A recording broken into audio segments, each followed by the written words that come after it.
Hi, I'm montze.t, and this is Jessica Lee.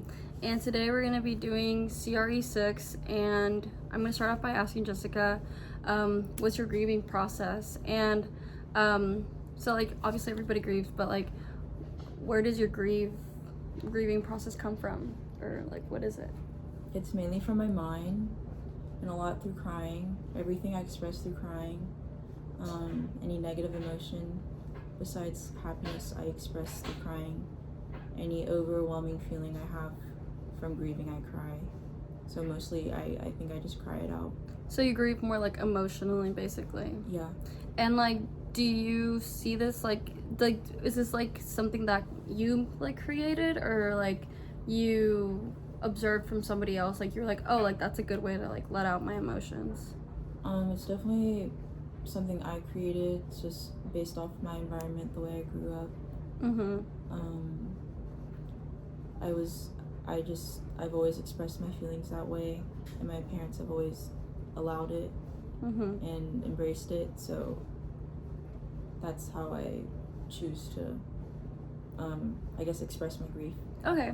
And like, so you have like an emotional grieving process. Does that is that expressed like in every situation, or is it only like for certain situations, and like is it consistent or not? Like it really depends how connected it is to me.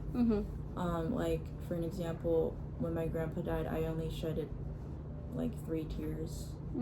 I didn't have that much of a connection, but definitely when my grandma dies, I think I'll cry a lot more, but I won't be severely sad over it. I'll probably just cry at the funeral and just think, oh, I miss her, like I wish I could see her. Yeah, like mourn, basically. Yeah. Okay.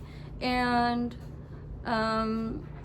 so you already expressed like, your grieving process is like out of comfortability because like your parents allowed that like growing up, so like they let you express yourself more emotionally.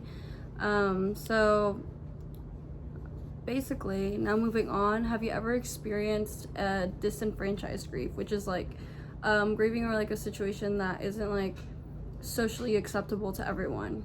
Like it's not like broadened, you know what I mean? So what made your grief disenfranchised? So my past relationship was very abusive, and everyone around me doesn't understand why it's a hard process for me to move on from it, because I have the emotional attachment to my ex, and everyone around me, like my friends, don't. They just see the bad. They just see what he did. So it's really hard to let go of all, I guess, the good I created in my head about him for his wrongdoings to me. And like when like looking at that situation, how do you like express this disenfranchised grief? Like, is it still emotional, or like do you have other ways of coping?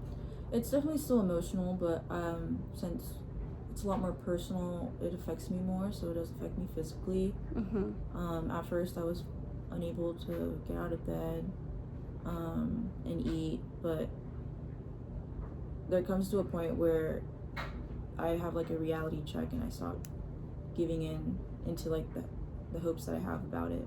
Okay, that makes sense. And now that you're expressing like the type of situation that you're in, what can be done, if anything, to move from like this type of like grief from being disenfranchised to like a traditional grief, which is like, I don't, like in your case, like it's like a specific relationship, so like do you think like when talking to people about it, do you want to keep it more broad so they can understand you better, or do you think it helps you go more in depth on your situation to make it like a traditional grief where others can help you?